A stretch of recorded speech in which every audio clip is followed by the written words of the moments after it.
executive, newspaper columnist, entertainment photographer, TV host, and university professor who has taught in numerous locations, including India and Shanghai, China.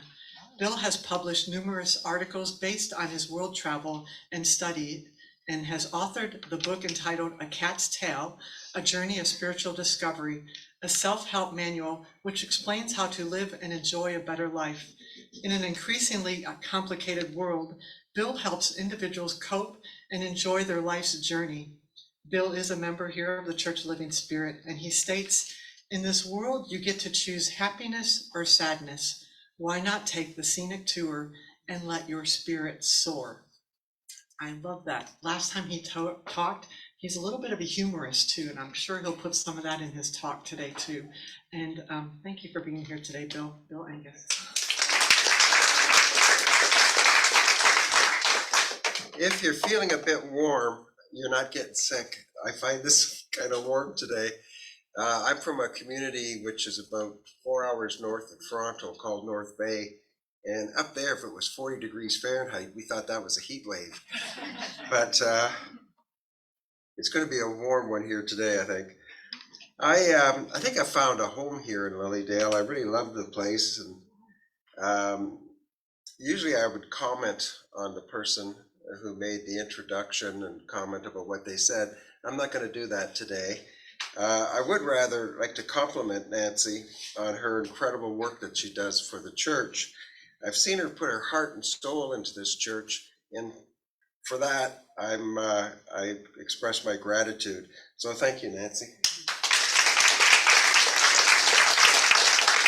Now, on to my talk. I'm going to talk today about the laws of life according to Jiminy Cricket.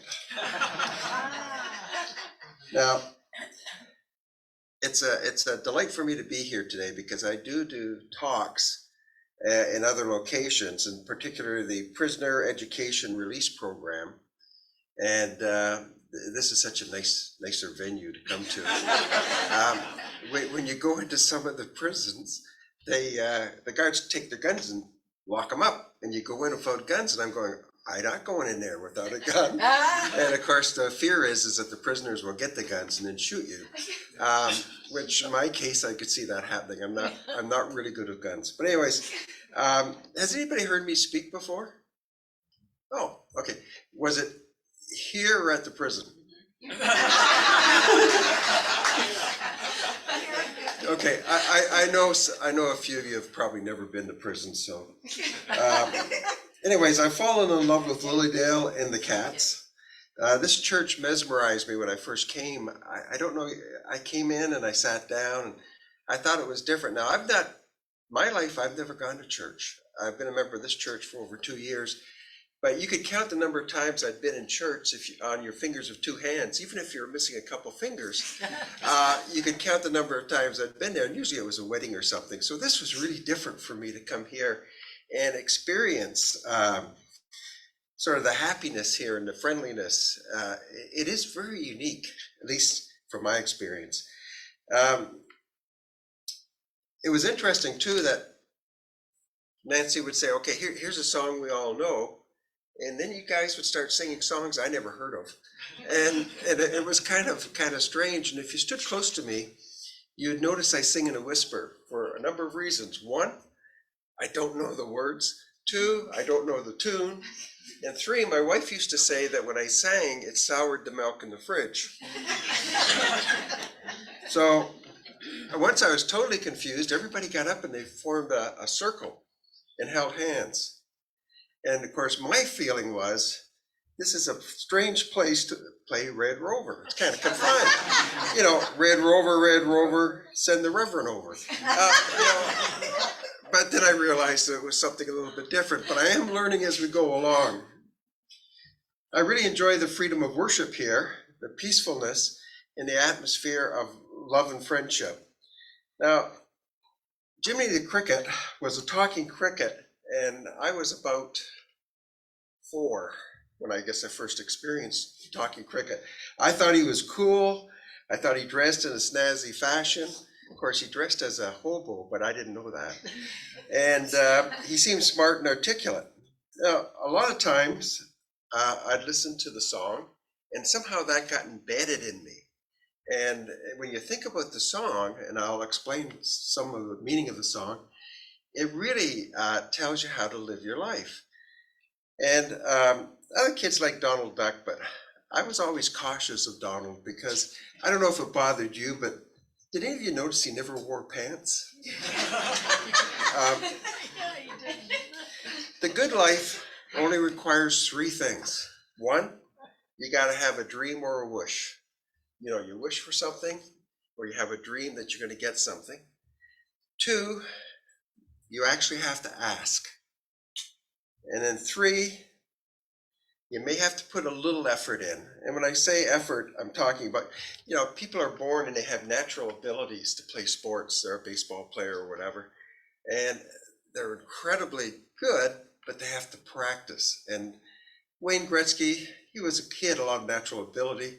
He wanted to play hockey. His father built a rink in the back, and he stayed on the rink all hours at night. And he practiced and practiced, and of course he made some good money eventually when he got into the NHL, and he was a great hockey player. But as a child, I listened to Jiminy, and it said that, you know, if you want something, all you gotta do is wish for it and ask for it, and you can get it. So when I was 4 years old, my parents got kind of concerned because I had lots of candy. That's one of my bad things I do. I love candy, so I'd have a lot of it, but at a 4-year-old, I didn't have any money. So they had to figure out, how come he keeps coming home with bags of candy? So they figured, and this is my parents, but either I was stealing the candy or I was stealing their money to buy the candy, neither of which was true.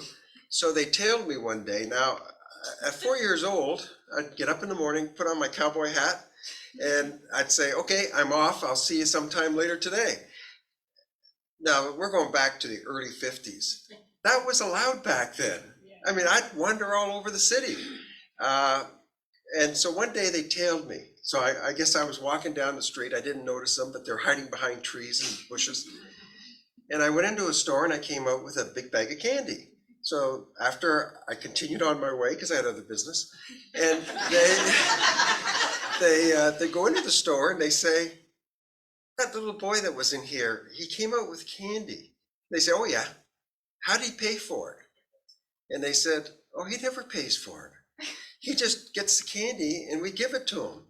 And my parents said, well, why would you give it to him? They said, well, he's so polite, we never charge him. So I did not realize at that age, so I just go and say, I want some of this and some of this. And they give it to me. So the song, When You Wish Upon a Star, came out in 1940. I didn't hear it until the early 50s, but it does say that when you wish something, your dreams will come true. And that's what I'm going to talk about. Again, having a dream or a wish is easy.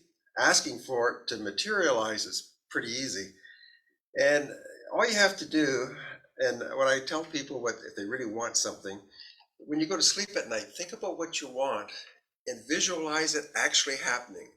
Like it's true. It's hurtling right towards you, and you're gonna have that dream come true. And I gotta tell you, it works. 2 weeks ago, I didn't need the money, but I wanted $1,000. And the reason I wanted it was since I retired, which was many years ago, I have never touched my retirement income. It just sits there. But if something happens, like I need a new car, I can go buy one. But I didn't want to go into my retirement fund, so I made the wish that I could have $1,000.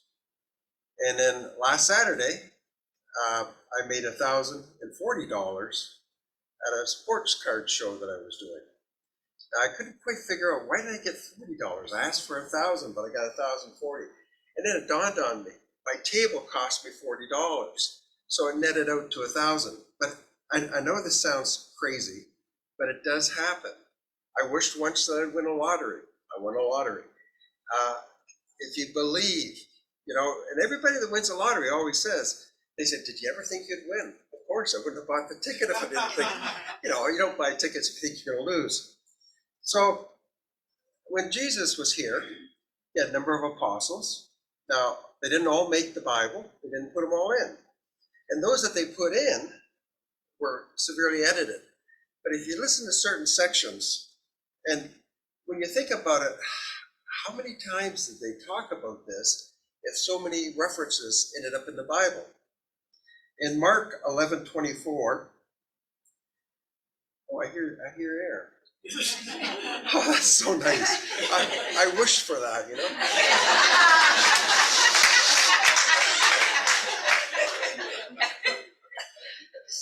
In Mark 11:24, he says, "Therefore I tell you, whatever you are ask in prayer, believe that you have received it and it will be yours." So you ask for it, you believe it, and it's yours. Matthew 7:7 says, "Ask and it will be given to you." Matthew 21:22 says, "And whatever you ask in prayer, you will receive if you have faith." And then John 15:7, same thing, "Ask whatever you wish and it will be done for you." Mark 9:23 says, "All things are possible for one who believes." So this belief thing keeps coming in. You got to truly believe that you're going to get what you're asking for. And I think that James 4:2 and 3, I think it has, well, one I liked is, "You do not have because you don't ask." And these are the quotes that actually made it in the Bible. I'm sure there was more. And what to me, what they were referring to is how to live in this world. The problem is most people don't listen. And they're people that know me know that quite often I'll wish for something and it comes very quickly. So you dream, and now you have to put some effort into it, and it's when I say put effort into it, you may have to go for an interview or do something like that, or prepare for an interview, but that's not a whole lot of effort. When I got my I did my first TV show. I was interviewed for half an hour on TV, and when I was leaving, the director said, "You do a lot of TV, don't you?" And I said, "No, it's the first time I've ever been on TV." He says, "Do you want to come in for a screen test?" And I said, "Yeah, I'll do that." So I went back and I had my own TV show in 2 weeks. And again, it was just something I thought while I was being interviewed. Oh, I'd like to be on the other side and ask the questions, which seemed to me to be a lot easier, and maybe do that, and it worked out. Author Catherine Lanigan, who wrote Angel Watch, said, "Expect a miracle and you'll get it. Expect failure and you'll get it." Not dissimilar to what Henry Ford used to say, if you believe you can or you believe you can't, you're absolutely right. And a lot of people are negative, and I'll tell you why. I think I'm lucky because I believe I'm lucky. I'm happy because I believe I'm happy. I guess if I believed I was sad, I'd be sad. You create the world you want. And there's guardian angels. We all have people surrounding us, spirit guides. And if you want their help, they'll give it to you.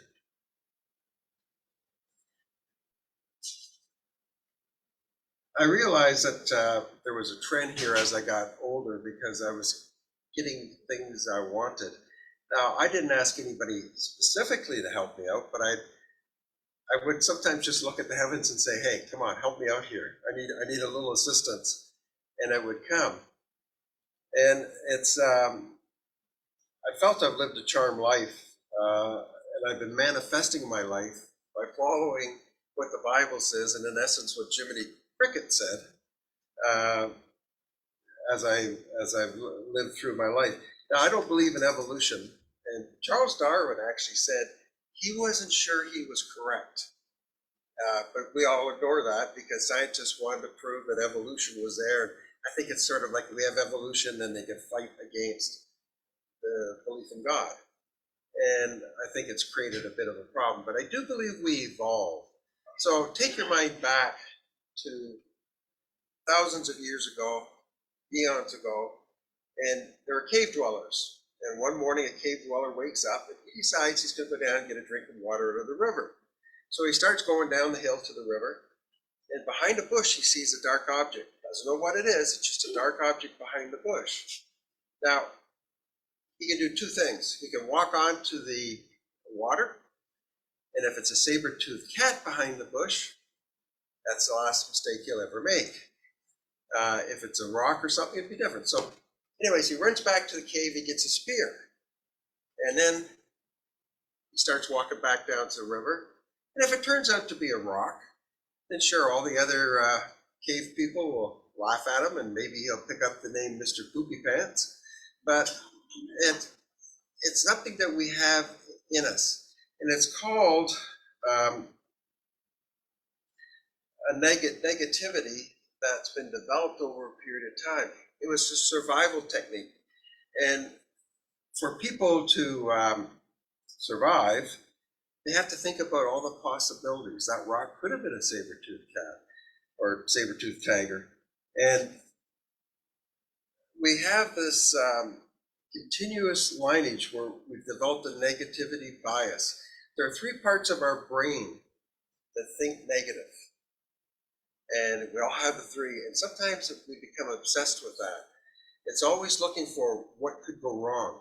And even when you're relaxed, and you say you're laying in bed, you're sleeping, or you're getting ready to sleep, you're comfortable, the negativity bias kicks in and starts thinking about what could go wrong here.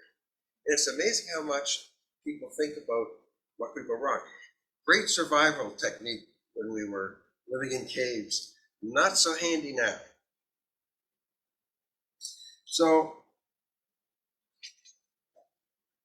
many people end up in therapy because their negativity bias is so strong.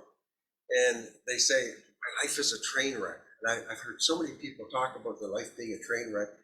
And yet 95% of what we experience every day is positive. But the negativity overpowers the positive. And all we can think about are the bad things. We dwell on past problems. We worry about future problems because our brain is programmed that way, and we'll find negativity in everything. There was a time when I was like that, where I'd find negativity in everything. And then, I guess, 40-some years ago, I was told essentially that I wasn't going to live for very much longer. And they gave me chemo and all that stuff. But I'm still here. But, you know, you worry about that. And I used to be very negative. But then what happened was, I took my money out of the bank, went to Florida, had a great time. And then I didn't die, but I spent all my money. But I didn't die, but I appreciated it because I was a person that did not like snow, I did not like winter. But when you think you're not going to see another snowflake, it becomes very important to you to see another snowflake. I wanted to see another one. And now if it snows, I can see the beauty of the snow. I see the goodness in a number of things. I think part of that was my legal training when I started out, because lawyers aren't nice people. And you start off, you're more negative. And I'll tell you, when you think you're going to die, it changes everything. We're called reborns. And it does make a big difference. So people worry about losing their job, not having enough funds, not finding their soulmate. And you worry about all this stuff, and the worrying doesn't help, so you might as well enjoy the time. And we got to start looking at what's good about our life as opposed to what could go wrong next. I can tell you the parts of the brain: the medial prefrontal cortex, the posterior cingulate cortex, and the angular gyrus. I don't do medical terms very well, and I sort of pronounce it maybe a bit bad, but these are the ones that keep active. And they've done tests, most active part of our brain. So some people want to check out. They find that life is tough and they want to escape. And George Bernard Shaw said alcohol is the anesthesia by which we endure the operation of life. So George he liked to drink, and he would drink a lot, and that made him feel good. Other people have hobbies, and I have hobbies, and when you get into hobbies, you forget about the world. You're escaping. Other people use coffee, cigarettes, exercise, meditation, yoga. There's any number of things you can use to try to escape reality in a sense. And you want to get out of your consciousness and enter a world of bliss. And cultures going all the way back, you go way past the Incas, the Aztecs, all the cultures back, have always looked for ways of leaving their consciousness and escaping the current life. And again, it's the negativity bias. It's such a strong force in all of us. It reminds me of a story where there's a 90-degree bend in the road, and a woman's driving towards that corner, and a guy comes around the corner with his window down and yells at her, "Pig." She yells back, "Jackass," and goes around the corner and hits a pig. Now, the problem you got is I probably would have reacted the same way. You know, like, not gonna call me a pig. And that's something that we do. Sometimes we assume people are out to get us when they're not really out to get us. I've had people sort of cut me off on the highway and then with hand signs suggest they're sorry. And that makes me feel real good.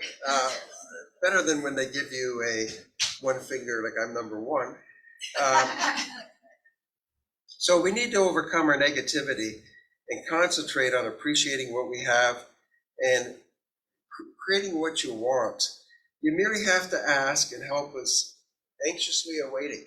Your spirit guides, guardian angels, and I really believe they're around you all the time, are there watching, and they want to help you. And they surround you with love and guidance, and even in your darkest times, you're never alone. And we have free will and self-determination, which means they won't help you unless you ask. But if you ask, they're quite anxious to help you. And I really believe that happens. Now, angels, I'll just use the term angels as opposed to spirit guides, they're around us all the time. They're different vibration, we can't see them, but they can communicate with us. And I find that someday I'd love to talk about the language of angels, because there's all kinds of ways they can communicate. One is sometimes you'll find a feather in an unusual place, and a feather is considered a sign from angels. Now it's got to be, if you're at the zoo and you find a feather, that doesn't count. You got to be somewhere, you find the feather somewhere strange. After my wife passed away, within a couple of days, I went for a walk, and I found this on the sidewalk right in front of me. And I thought that was a message. Now, my first response was, I don't want to meet this bird, because it's a pretty big bird. I don't know, we had birds like that in Lewiston, but apparently we do. And I find feathers all the time, and it's a thing to show reassurance to you that your loved ones are with you. Of course, Nancy talked about a butterfly, and if you read Wayne Dyer's book, I'm just trying to see where I put that. I want to give you the right title. Wayne Dyer's book, Inspiration, Your Ultimate Calling. He talks about meeting a monarch butterfly, not unlike Nancy. And again, it's not that you just see a butterfly and say, you see a butterfly that acts unusual. It lands on you, or it stays with you for the day. Now, in his book, the butterfly stayed with him for the day. And it's a sign that a loved one is doing well. And again, just another sign from across the way. They will do what they can to help you. People talk about finding pennies all the time. And I mean, I'd like to find quarters, but I find pennies all the time. And that's just a sign that, hey, everything's going well, things are progressing. When you see cardinals in that, they say when you see a cardinal, the angels are near. And so there's all different ways they can communicate. Unfortunately, I don't have the time. I think after 20 minutes, they shoot me. So I'm going to have to talk about that at another point. And